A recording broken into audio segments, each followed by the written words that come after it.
Can you believe we're already halfway through the year?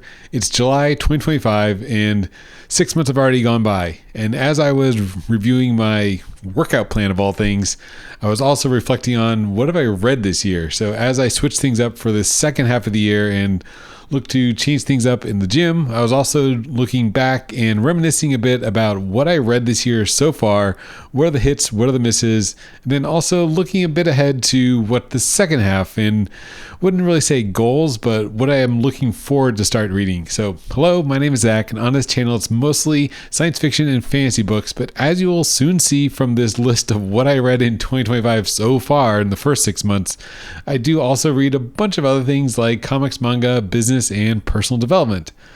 So kind of to kick things off of just basic stats and basic numbers, looking at my Goodreads export, which I tend to use as the quickest way to track books, I read 135 titles, but the caveat being that also includes comics and manga.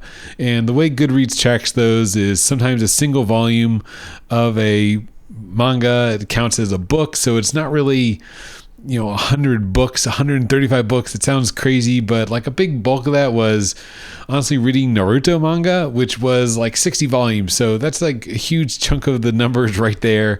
But the actual titles of books of traditional books, not manga volumes, is 48. So that's a pretty respectable number for halfway through the year.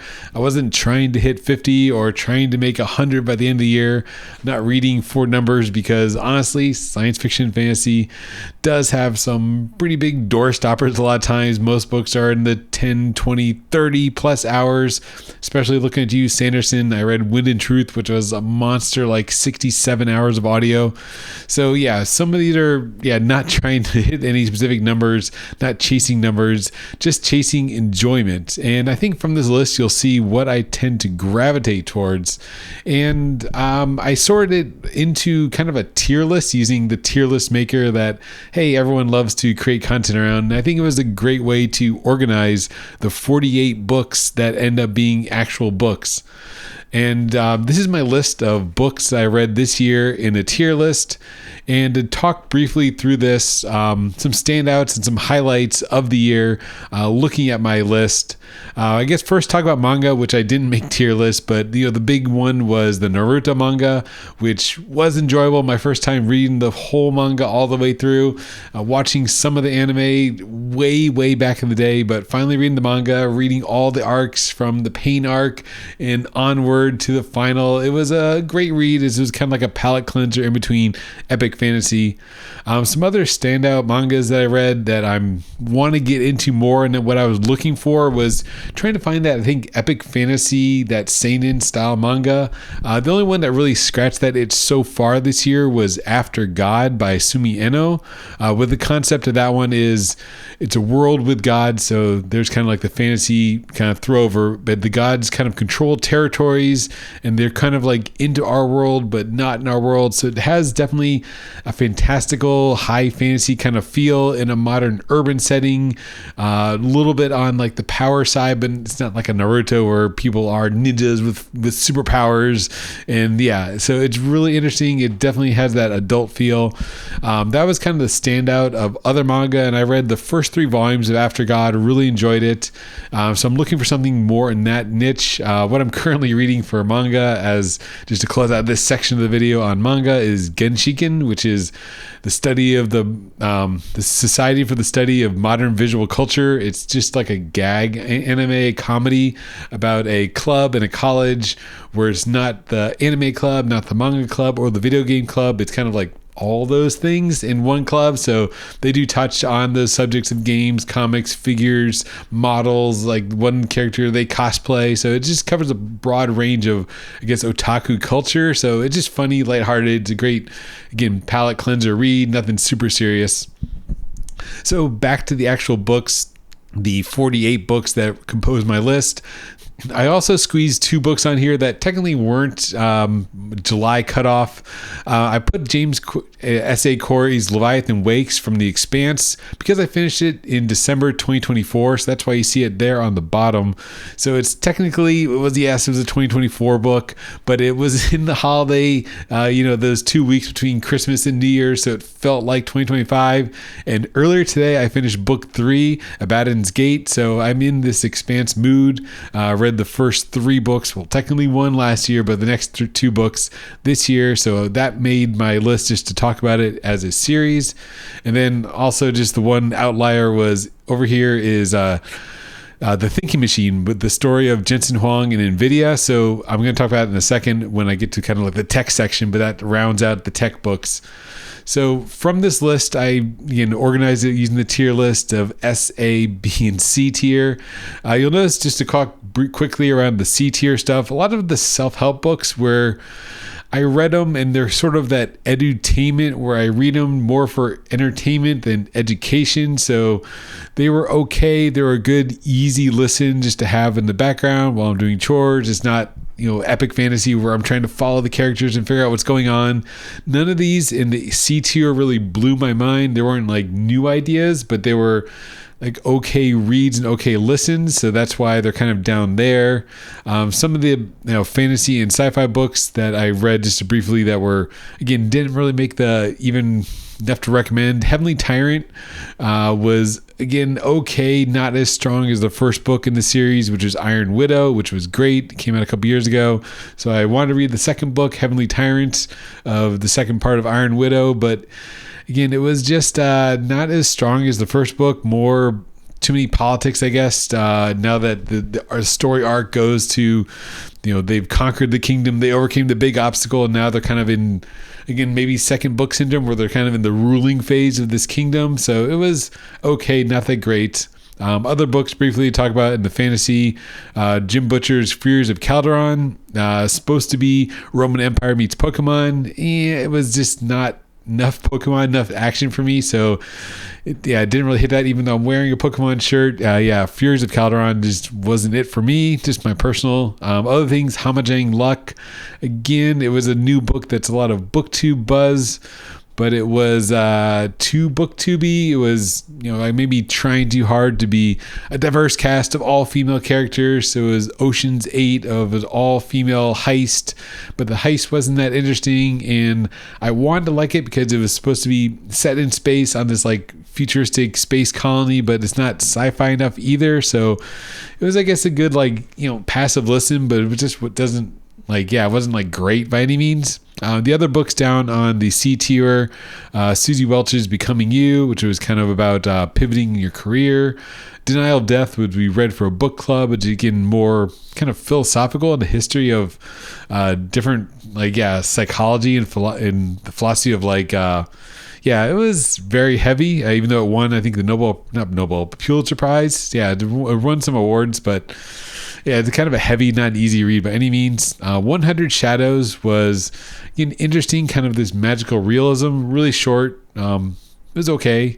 The Explorer's Gene, I like the idea, but again, it was just nothing new. It was just books. It was, we have a innate in us as humans to explore things. So it was interesting, but it wasn't really have takeaways. Let Only Red Flowers Bloom, about China. Again, the only reason I didn't like it was because, or not didn't like it, but just didn't love it, is because it felt like stuff I'd read before. It was very NPR reporting because the author is an NPR reporter. So it wasn't, just the style was so-so. And then The Next Day by Melinda French Gates. Again, it was a little bit self-helpy, a little bit personal stories like most self-help books are to illustrate their points, but nothing that great.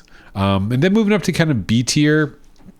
These are the books that were passable. I probably wouldn't read them and maybe wouldn't recommend them per se, but they were decent enough reads to talk about as a whole, I guess, since I have Hunger of the Gods at the kind of front of my B tier. I really enjoyed the first one, Shadow of the Gods, and I put that as an A tier book because I really enjoyed the story.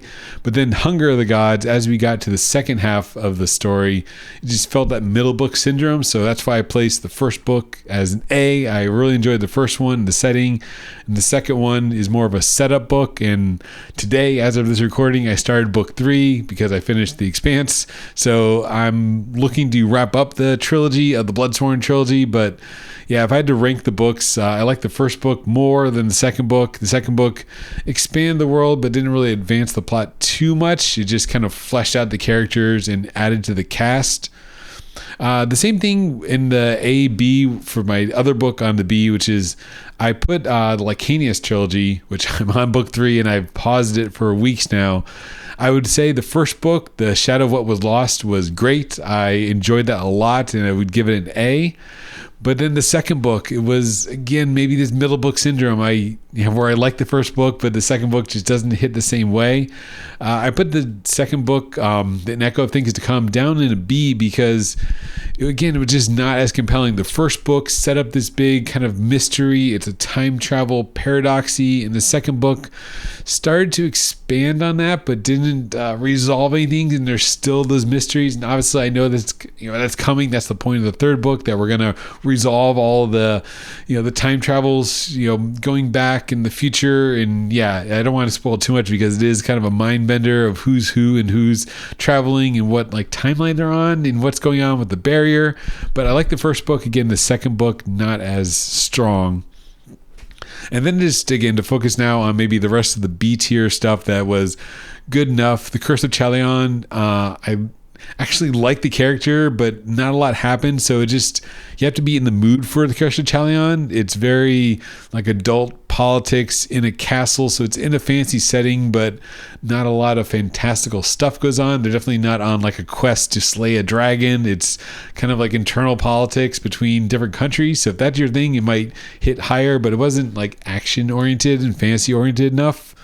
Other books that were book talk ones or booktube ones were The Memory Police, which was an interesting concept. Definitely had me thinking, but it wasn't standout. I think other kind of weird mind-bending magical realism would be I Who Have Never Known Men, which I thought was more interesting than Memory Police. And then the next one, The Stardust Grail, also felt a little too formulaic, and I read this in a New York Times article or a New Yorker article, someone critiquing books as being MFA books, that a lot of writers, modern fiction writers, maybe not necessarily fantasy and sci-fi, write very formulaically as they learned in an MFA program. And that's what this felt, where the characters kind of just went from plot to plot point, and it just felt very structured, and which is good or bad. It lets you follow along, but it didn't really surprise you too much. And then now that I'm reading The Expanse, I feel like the plot was stolen from The Expanse almost. Next one was Minimum Wage Magic, which was sort of young A style, so maybe that's why these are a little bit lower on the B tier. It also was young A-ish, not really young A, but young adult, but kind of YA Stardust Grail, where it's just a couple of characters. The concept was cool. I got involved with it somewhat, but then I guess when it gets a little romantic-y, that's when I sort of zoned out a bit. But I like the concept that there's a magical city, and it's kind of like the Netflix film Bright, where it's the regular world, but magic comes back to our world. So it's modern futuristic Detroit, but with a spirit, and magic has returned to the world. So that interesting idea of magic returning and how society, modern society, would adapt to all of a sudden spirits and magic and gods being back in the world. So it's interesting, but I didn't blow me away, but it was a solid read. Next one, Anji Kills a King, which was, again, a little YAE-ish. Again, it's too much of it was a journey of a protege, and you saw the kind of the plot twist coming. So that's why, again, it was so-ish. And then the next books I have here are some like self-helpy ones. Make Time was, again, lots of decent advice, but nothing new. Courage to Be Disliked was sort of new-ish ideas about psychology, but maybe because I read it close to reading Denial of Death, it's also a very book about psychology. And then the other book I put here is the Psychology Trilogy, The Psychology of Money, which is actually good, but it's not like... like a amazing read. Homeseeking by Carissa Chen was actually decent. It was just more of a fiction, not a, it's not fantasy, it's not sci-fi. It's just a story of like people, and like it's sort of like Pachinko, I guess, which is DNF, but a story of like a family as they travel across continents and come back together in the present. So it's like just a narrative story, just like a decent, good story, but not my preferred genre. And while it was solid, it's definitely a solid B. It wasn't like amazing. Never Play It Safe is down here in the self-help area on the rest of the B's.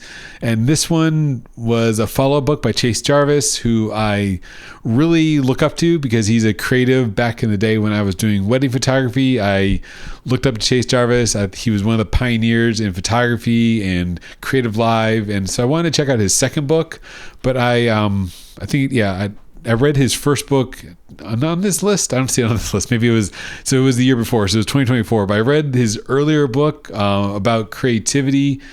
I thought it was better. So this follow-up book was just more of the same about, as the title says, like don't play it safe, take risks. And it was a couple stories, but it didn't go into more of the creative side of things. And it just felt like it was a little formulaic from Chase, even though it was solid, a decent like ideas there. The same thing with the next book, which is The Let Them Theory by Mel Robbins. Her podcast like kept getting recommended to me on YouTube, so I did check out some channels when she was big on promoting it because it just showed up in the algorithm. And again, it was a solid book with solid advice, not groundbreaking advice, but stuff that depending on, this is what kind of my general caveat for most self-help is, or personal development style books, is sometimes they hit you just right because that's what you need at that point in your life. So she has a lot of advice about, like, it's very kind of like a stoic philosophy for naively kind of middle-aged, upper income people. So there's like a target demographic in the stories about her struggles as a successful like public speaker, podcast host. So some of it's relatable, some of it might not be, but it's just general kind of like let them, as in like stoic philosophy of things happen to you and it's all how you respond, which is like the basis of Stoicism. So it's Stoicism almost with a Mel Robbins, so a sort of a female angle. So it's good, didn't blow me away. I would solidly recommend it with like a certain caveat of it might hit you, might not. And then Ministry of Time, also a BookTube darling. It was on a bunch of Goodreads lists at the end of last year, so I finally read this year. Again, a decent-ish story about time travel and the concept of like there's a ministry that takes care of the time refugees. So, but it gets into a bit of romance. So it's that kind of like romance time travel. So again, if that's your thing, it could be great. But for me, it was so-so. Same thing, unfortunately, with the last book in the B's, which is Wind and Truth, which I wanted to love.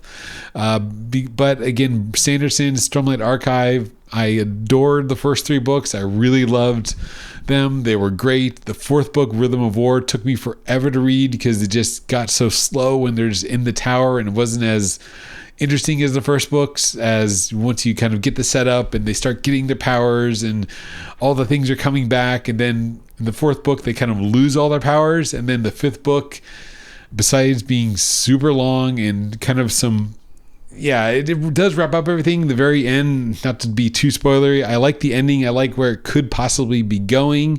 And we finally got around to Kaladin having some breakthroughs and some resolution with this whole, again, don't want to spoil it, but with the God things and who's who in power and the balance of power.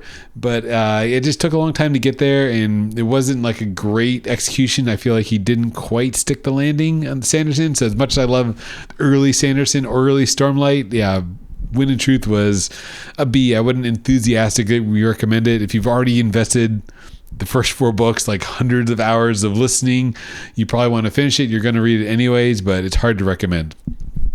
Moving up to the A's, which are, yeah, these are the solid books that I I enjoy it a lot. So in the self-help kind of area, the first, just alphabetically as I was adding here, was Eckhart Tolle's The New Earth.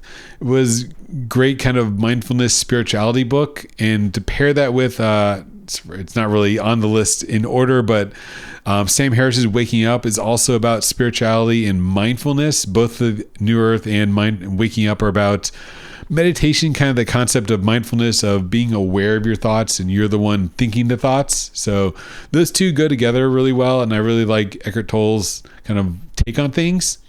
And then the next in the A's are this. Yeah, that's why I added the Jensen Huang book, Thinking Machine, because this is my like tech era. So the first half of this year, I read 4 books on kind of like tech profiles.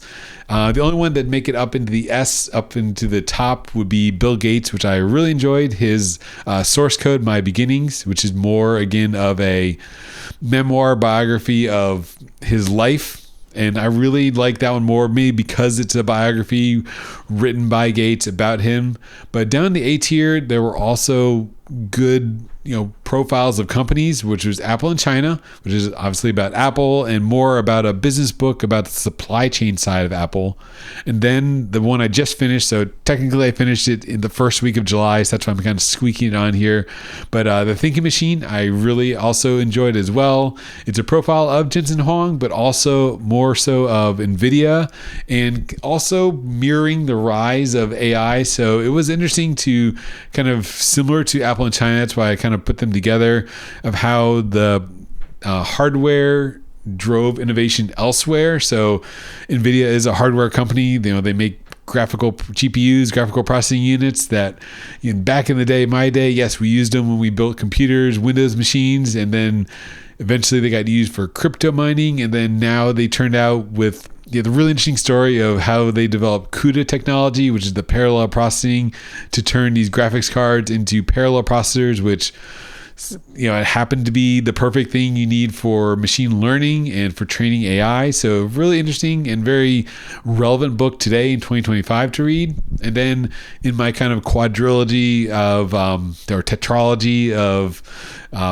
tech companies is Careless People, which is sort of memoir biography about Meta and the author's time at Meta, and kind of some of the scandals and the bad actors in Meta. So very interesting insight into Meta and the rise of social networks. So these books as a whole look at hardware side, look at AI side, social networking, and then Bill Gates, which is just the history of technology in general, because the Gates's rise mirrors the rise of computers in general from his beginnings. So all of those were great. Also already mentioned the Shadow of What Was Lost and Shadow of the Gods, both great. Jade City wasn't quite S tier. I know some people really, really love it. I had a few criticisms with it. It should be up my alley and almost S tier. And maybe as I read the rest of the Greenbone saga, it might move up kind of in retrospect. I love the world. I love like vintage 80s, 90s golden era of Hong Kong cinema about triads. And that's what this is. This is like super powered triads. So you'd think I would love it. But again, it dragged a little bit in the politics, or maybe it just wasn't in the headspace. So it's one of those books maybe on reflection I might bump up after I read the rest of the series. But as of now, Jade City as a standalone is an interesting intro to the world of the Greenbone saga, but wasn't quite like, must read. But some people I know it is a must read. So it's a solid like A+ for me. Carl Sagan's Contact, again, was a book that I probably put off for too long. It's sci-fi, but not really aliens. It's more about the people, and it's just an interesting, short, concise story. Next up, I'm starting to worry about this Black Box of Doom, which was, I guess, fantastical, but it's not really fantasy. It's just like a fiction story, but it was like reading and listening to a movie or a series. It's just fast paced. It's fun. It's a road trip across the U.S. Yeah, it was a solid, like, good, like, comfort read. Emma Wong's Blood Over Bright Haven, again, it was an A for me. It wasn't quite like S tier. Had some really good parts. These are stuff I just read, so it's fresh of mind. But I love the magic system. It's because it's like coding. I love some of the pacing. It was a book I couldn't put down, but The romance elements drag down a little bit for me, so just my personal preference. If you like romance in your novels, it's going to bump up to an S for you. For me, the romance parts drag, so that's why my personal preference is drag it down to about an A. Do Hard Things is a self-help book that I did enjoy. Just the idea, it's kind of a sports mentality book about doing hard things and how we need to push ourselves to get out of our comfort zone. So it's similar to kind of the Explorer's Gene. And then the second row of A down there, I'm Laughing Because I'm Crying, which is the biography of Youngmi Mayer, it was just funny. It was an easy, light read about kind of the nostalgia of the 80s and 90s and her crazy life. So it was just an interesting comfort read. Neil Stephenson's The Rise and Fall of Dodo was an interesting concept. It was kind of like X-Files-y-ish, that there's this society that are behind the scenes. So not to spoil too much, but it was interesting. It was great. Not quite an S tier, but it was a good solid read. And then to talk about Cradle. So I read 3 Cradle books over the first half of the year. Underlord was probably the weakest of the 3 just because it was more of a bridge book, but I did, put solid A, lots of action, but I liked the Uncrowned Souls tournament, which was the next 2 books. So that's why Winter Steel and Uncrowned are up in S tier, but Underlord was only A tier. All the Cradle is great as a whole. Again, some have more action than others. They all have good elements. I can almost not even remember what happened in Underlord when he, as the title said, got his Underlord title in some of the battles. But the Uncrowned Souls tournament, I know, was a banger. I really enjoyed it, even though it's kind of split over the next 2 books, Uncrowned and Winter Steel. So those are kind of together in the tournament. But it was great. But I just had to take a break because was reading too much Cradle and I have too many other things on my list. And then Win the Inside Game was kind of the companion to Do Hard Things. It was also Steve Magnus, where he's talking about mental toughness, mental fortitude, and from a sports psychology standpoint, which is his area of expertise as a sports coach. But it's just great. Even though if you're not an athlete, I think it's applicable to your life and how you can apply some of these metaphors to do hard things and get mental toughness. And then lastly, of the self-help A tier books, which is Meditations for Mortals, which is meditations as in like Marcus Aurelius' meditations, not meditation like mindfulness practice, but just it's kind of a interesting Oliver Berkman. He has a very interesting take on kind of like doing less. So it is kind of like not stoicism, but minimalism. That's the word I'm looking for. It's sort of like a minimalist take on life and society, or how to live your life. So it's just an interesting read. And then lastly, to wrap this up a bit on the S tier stuff, the books that I really enjoyed for my first half, finally get around to that, is easy to talk about, is Joe Abercrombie. He got me back into grimdark. So I read The Devils, absolutely loved it. I thought it was great. The pacing, the action, the humor, the characters, it was classic Abercrombie, I guess. To me, it was more on the action side, which I really enjoyed, and it got me to go back and revisit The First Law. So I started the first book, The Blade Itself, last summer, and then I just put on a hold. I never read book 2 and 3 until I read The Devils. Because of all the hype, I put a hold on it, and after reading it and kind of understanding why I enjoyed it, I went back and I said, okay, let me give the rest of the books a chance. And I actually, end up loving the books 2 and 3. And I will admit, book 1, The Blade Itself, is just slow. It's, if you're coming off Sanderson and those kind of pacing like I was, it's nothing like Sanderson. Not a lot happens in book 1.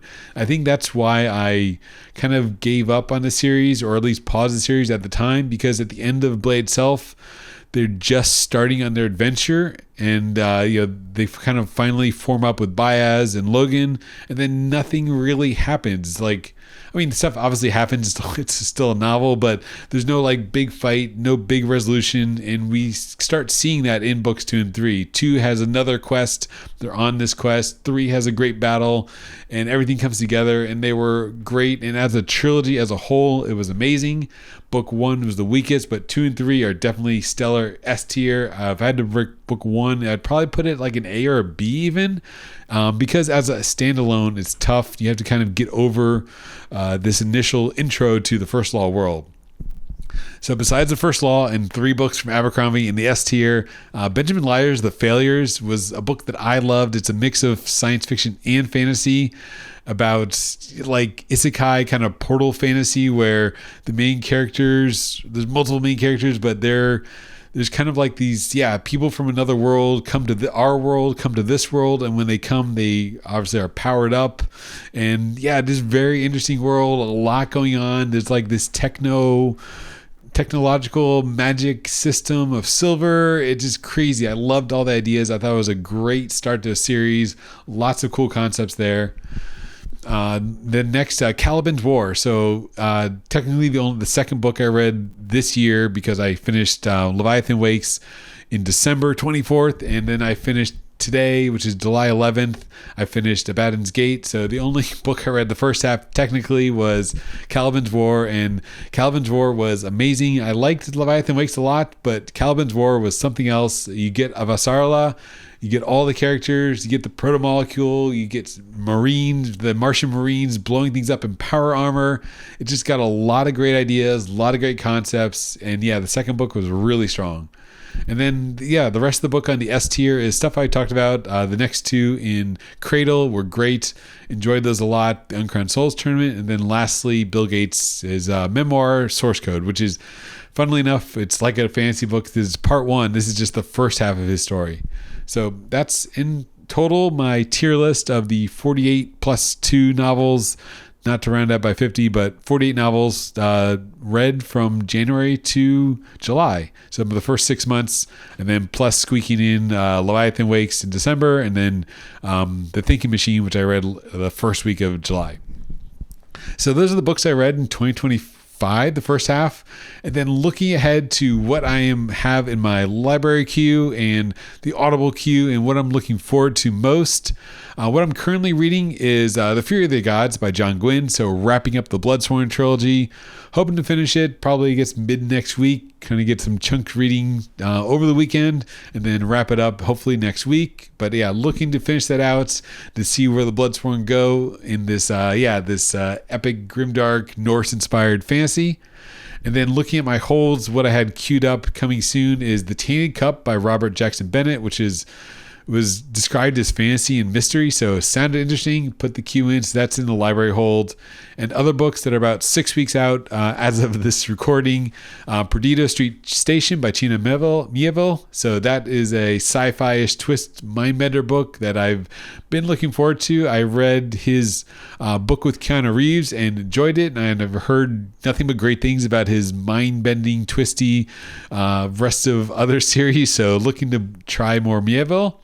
And then also I have queued up is Best Served Cold by Joe Abercrombie, which is about a 6-week wait at the library. So waiting for that, and as I was on this Abercrombie kick this year so far, looking to continue on. I've heard Best Served Cold is one of the great ones and one of the all-time favorites.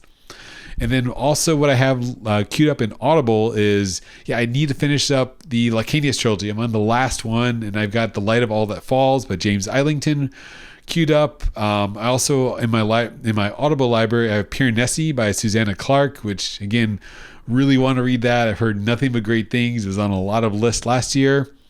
Dungeon Crawler Carl. Yes, I have book 1 in my library and waiting to read that. And then lastly, the rest of the Cradle series. So as I, in my S tier stuff, kind of continuing on the rest of Cradle, I also have the rest of The Expanse, the next book, book 4 in the queue. So kind of continuing the thread of my S tier books and looking for recommendations. So I am looking to get into, I think, like a more fast-paced action fantasy. Some ones that I've, browsing Reddit and looking for recommendations is Promise of Blood by Brian McClellan, about a part of the Powder Mage trilogy. So if you read that, is that a good recommendation? It sounds super interesting. Again, fast-paced. And the other fast-paced book that I see recommended here and there on Reddit fantasy is Kings of the Wild by Nicholas Ames, which is sort of this get the band back together action fantasy. So those two I'm looking forward to. And if you have other recommendations for more faster paced fantasy that maybe jives with some of the books I've previously read, besides Promise of Blood, part of the Powder Mage trilogy, or Kings of the Wild, part of the Band series. So looking at those and looking for any other recommendations that I can either find on Audible or through my local library. So thanks for watching this long extended look at my 2025 halfway year in review, the 48 plus 2 books that I read this year and my rankings on them, what I thought was great, and a brief talk about why they're great. And again, my last plea to you is, if you have recommendations based on this list and the type of books you see here, please leave them in the comments. So thanks for watching this video. My name is Zach, and hope you have a great day.